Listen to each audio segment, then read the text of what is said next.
ಕೊಣಾಜೆ ಬಳಿಯ ಗೋಪಾಲಕೃಷ್ಣ ಭಜನಾ ಮಂದಿರದ ಒಳಗೆ ಮಲಮೂತ್ರ ವಿಸರ್ಜಿಸಿ ಅಪವಿತ್ರಗೊಳಿಸಿದ ಕೃತ್ಯಕ್ಕೆ ಸಂಬಂಧಪಟ್ಟಂತೆ ಪೊಲೀಸರು ಇಬ್ಬರು ಆರೋಪಿಗಳನ್ನು ಬಂಧಿಸಿದ್ದಾರೆ. ತಲಪಾಡಿಯ ಕೊಮರಂಗಳ ನಿವಾಸಿ ಮೊಹಮ್ಮದ್ ಸುಹೈಲ್ ಮತ್ತು ತಲಪಾಡಿಯ ಪಿಲಿಕೂರು ನಿವಾಸಿ ನಿಜಾಮುದ್ದೀನ್ ಬಂಧಿತ ಆರೋಪಿಗಳು.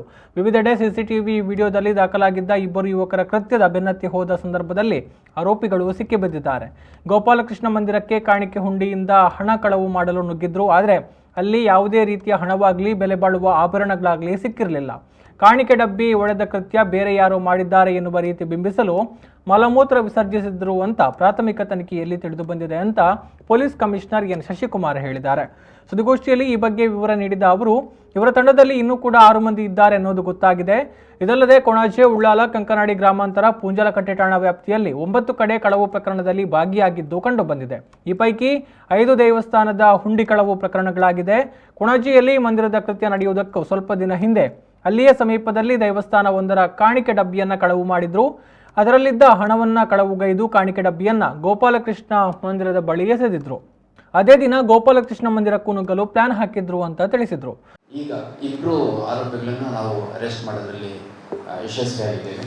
ಅವರ ಹೆಸರುಗಳು ಮೊಹಮ್ಮದ್ ಸುಹೈಲ್, ಇವನು ಕೊಮರಂಗಳ UGK KC ರೋಡ್, ತಲಪಾಡಿ ಗ್ರಾಮ, ಮಂಗಳೂರು.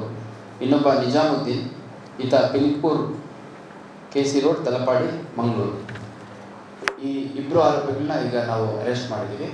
ಮತ್ತು ನಮಗೆ ಈ ಪ್ರಕರಣಗಳಿಗೆ ಸಂಬಂಧಿಸಿದಂತೆ ಇನ್ನೂ ಈ ಒಂದು ಟೀಮಲ್ಲಿ ಈ ಆರೋಪಿಗಳ ತಂಡ ಏನು ಸುಮಾರು ಒಂದು 6 ಜನದ ತಂಡ ಇದೆ. ಆ ತಂಡದಲ್ಲಿರುವಂಥ ಇತರೆ ಆರೋಪಿಗಳು ಸಿಗಬೇಕು. ಇವ್ರುಗಳ ಕಡೆಯಿಂದ ನಮಗೆ ನಮ್ಮ ಕೊಣಾಜೆ ಪೊಲೀಸ್ ಠಾಣೆಯ 3 ಪ್ರಕರಣಗಳು ಪತ್ತೆಯಾಗಿದ್ದಾವೆ. ಅದರಲ್ಲಿ ಒಂದರಲ್ಲಿ CCTV ಫುಟೇಜಲ್ಲಿ ಇವರು ಅಫೆನ್ಸ್ ಮಾಡಿರುವಂಥದ್ದು ಮತ್ತು ಒಂದು ಫೋಟೋ, ವಿಡಿಯೋ ಎಲ್ಲ ಭಾಳ ಸ್ಪಷ್ಟವಾಗಿ ಬಂದಿದೆ. ಮತ್ತು ಬೇರೆ ಟೆಕ್ನಿಕಲ್ ಇನ್ಪುಟ್ಸು, ಒಂದು ಕನ್ಫೆಷನ್ ಸ್ಟೇಟ್ಮೆಂಟ್ಸು, ಮತ್ತು ಅವ್ರ ಕಡೆಯಿಂದ ರಿಕವರಿ ಆಗಿದೆ. ಅಂದರೆ ಕೆಲವು ಕಡೆ ಈ ಹುಂಡಿ ರಿಕವರಿ ಆಗಿದೆ. ಅಲ್ಲಿ ಹಣದ ಜೊತೆಗೆ ಕದ್ಕೊಂಡೋಗಿದ್ದಂಥ ಬೇರೆ ಕೆಲ ವಸ್ತುಗಳು ರಿಕವರಿ ಆಗಿದೆ. 9 ಪ್ರಕರಣಗಳಲ್ಲಿ ಇವರು ಭಾಗಿಯಾಗಿರುವಂಥದ್ದು ನಮಗೆ ಕಂಡು ಬಂದಿದೆ.